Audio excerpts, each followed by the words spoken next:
Good morning. This is Jason Dean coming live at you again for another Film Fanatic show. Hope everyone's doing good. I want to welcome aboard the new subscribers that we've been getting. So it's been pretty cool. We're almost about at 440 new followers. Very, very cool.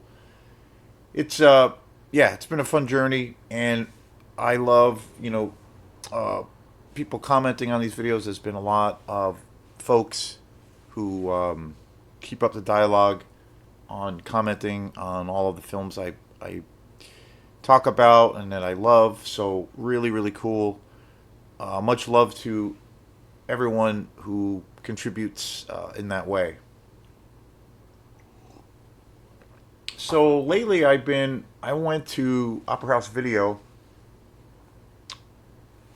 the only video rental place in the entire state of Maine. It's a place I have a really deep, deep, deep connection. So I have been going there for years and years and years. I've rented movies. I have discovered all kinds of directors through, going there. One of my favorite experiences around that was discovering one of my favorite trash directors of all time, and that is Herschel Gordon Lewis. So so many great experiences, and also typically, usually, typically when I go there, and that's a little bit more of a new thing.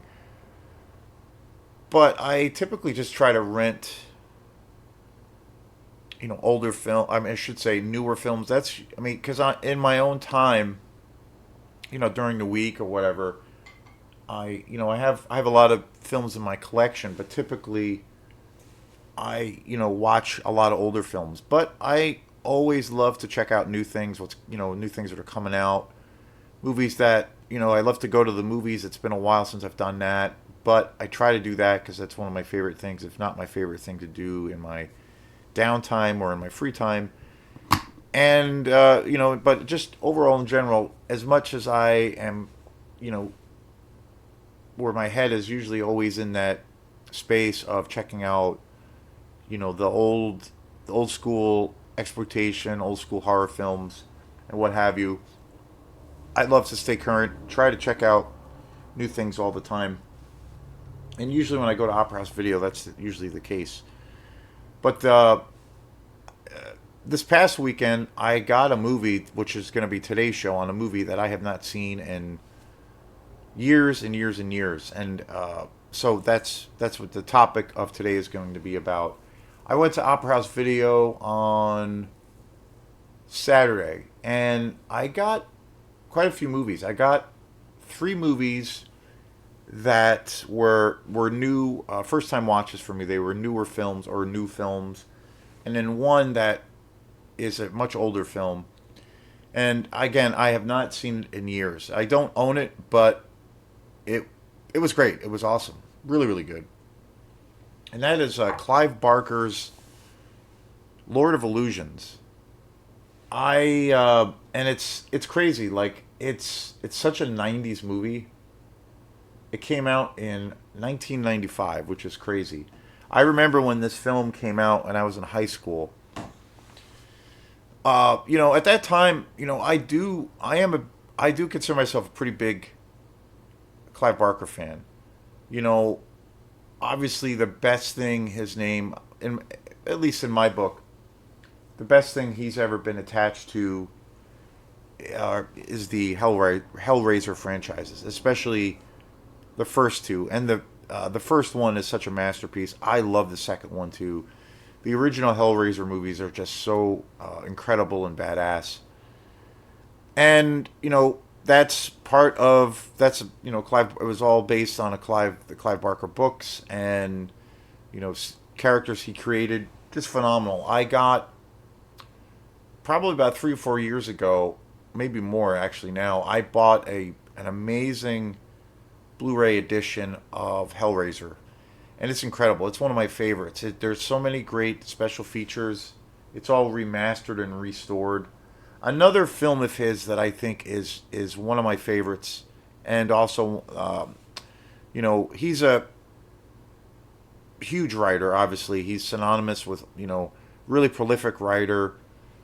Another amazing book and an amazing film by him is Nightbreed, which I think is such a killer movie. That's a movie I almost like Lord of Illusions. I have not seen in, geez, it's been so long I can't even remember when I've seen it. But that movie is really really awesome. I am looking forward to seeing that again. I would definitely be interested in buying that on Blu-ray. The only, I think the only Clive Barker movie I have on Blu-ray is Hellraiser. But Nightbreed is an amazing masterpiece. Hellraiser 2, I think, is just incredible. I almost think that that movie, and it's a sequel, obviously, is almost better than the original. But Nightbreed is a masterpiece. I would love to see that again and buy that on Blu-ray. And then so when I was at Opera House Video, I saw that they had Lord of Illusion, and it was like this newer kind of collector's edition, and it had a lot of special features. I haven't gotten a chance to watch any of the special features, unfortunately, because just time restraints. The movies have to be back today, so I'm not gonna get a chance to do that. But I have not seen this movie in years, years and years. I saw it. I remember seeing it when it came out, and it's interesting. I remember seeing this movie when it came out, and I remember thinking it was okay. Like I wasn't a huge fan of the movie.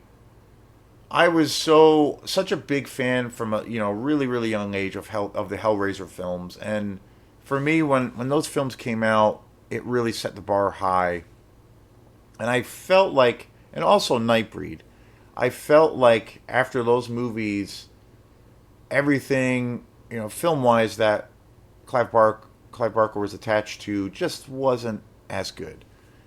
And I kind of felt that way with Lord of Illusions, that I thought it was good, but it wasn't great. It was not on par with Hellraiser and what have you.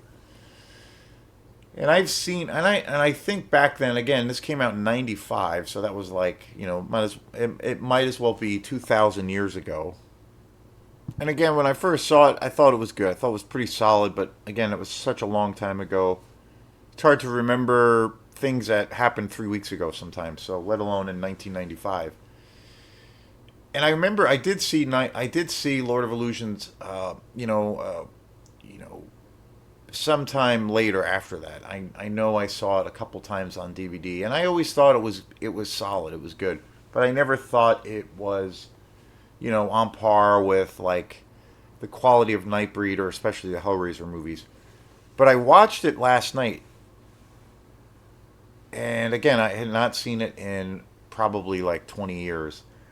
And I thought this movie was totally fucking awesome. I totally loved it. I forgot how graphic and how gory this movie is. It's pure '90s. Like there's some really bad kind of '90s, computer generated effects. But in the context of this movie and kind of the time period, it works. Like it's super entertaining. It's definitely like an occult supernatural horror. It's about this cult leader essentially who has his followers, and he is more or less this demon, and he but there's also this line where the film really tackles the idea, between of like pure like stage magic, and then the idea of like ritual magic, where what are those two things, where and the idea of enticing an audience and also controlling people. The one of the main characters in this film, one of the main villains or the main villain is essentially this cult leader. And it's super gory. It's got great practical effects, like really really good practical effects. I love this movie. I would totally buy it I would totally buy it on Blu-ray. I think it's classic Clive Barker. It's really awesome. For whatever reason, I thought this movie, watching it now, was just fantastic. And I forgot too that Scott Bakula is in this film, which is hilarious because everybody knows and hopefully loves Scott Bakula from Quantum Leap. So he's like the lead role, and he is this protagonist. He's a cop, like a detective, and he's trying to investigate these different series of murders that are all tied to this cult leader. And it's great. It's a really great cast. It's got a lot of great action. The pacing of this film is really fantastic.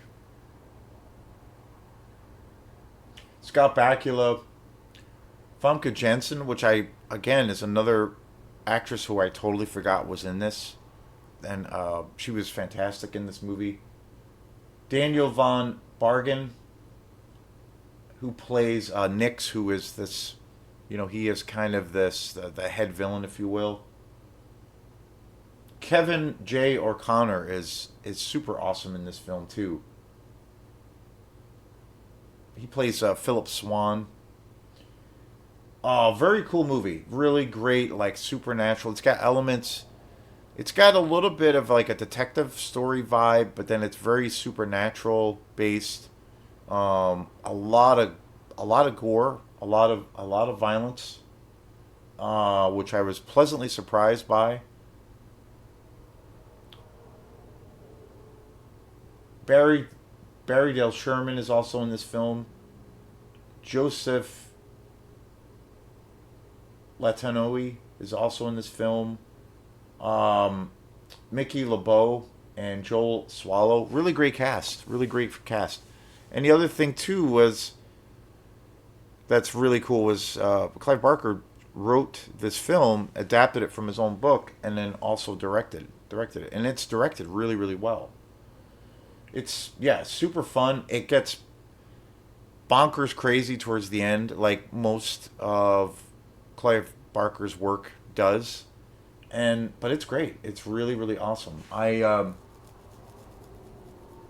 was really pleasantly surprised. Unfortunately, like again, I did not get a chance to watch any of the special features. But I would definitely pick this up on Blu-ray. I will keep my eyes peeled out for it, and it's it's a movie I still hear about, but mainly when people talk about Clive Barker, it's usually always centered on Nightbreed and or especially you know the Hellraiser films. But yeah, awesome, fantastic horror film.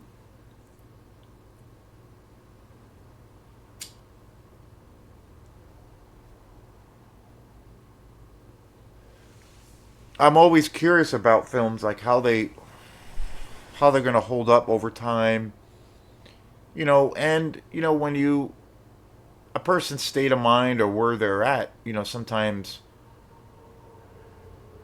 really affects the experience, So, but this again, total 90s came out in 95, but this movie totally held up.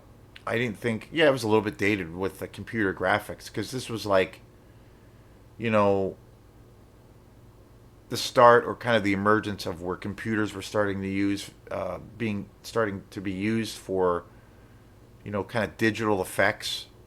So, obviously years before CGI. One movie I remember that came out in the late '90s or I think around this time is Pitch Black with Vin Diesel, and that had a ton of computer graphics, computer generated graphics, and that was the thing. That was the thing for back then. That was kind of the start, the emergence, which led into by the late '90s, where you started to see blue screen. I mean, most notably, The Matrix. So, really cool. I kind of think of like I don't know, the digital effects era as being a funny time because, you had big budget kind of Hollywood horror films, even though it's actually, I think, really actually low. They're both low budget films compared to, if you compare them to certain other films, and especially now. But Pitch Black with Vin Diesel, and also Nightbreed. Um, well, not so much Nightbreed. I think Nightbreed, there really isn't a whole lot. I mean, again, it's been years since I've seen that film, but a lot of that stuff is really, really practical as far as I remember. But with Lord of Illusions, a lot of it, again, I'd say 90% of it is all practical effects, which is really awesome. And a lot of, time and love put into like set design and production. But there is computer generated graphics, and Pitch Black really had a lot of that. And then, years later, when computer graphics got a little bit better and a little bit, I guess, less less expensive, I guess, for the studios, then you had, you know, The Mummy when that came out. Watching that movie now is not really good. That movie looks really terrible now. I don't know. It's, yeah. And then after that, I believe that's when The Matrix came out, and that ushered in a whole nother thing. So it's interesting, in that period of the '90s, early early to mid '90s of this transitional period. So very very cool, very very cool. But check it out. Awesome awesome movie. Lord of Illusions, 1995. Peace.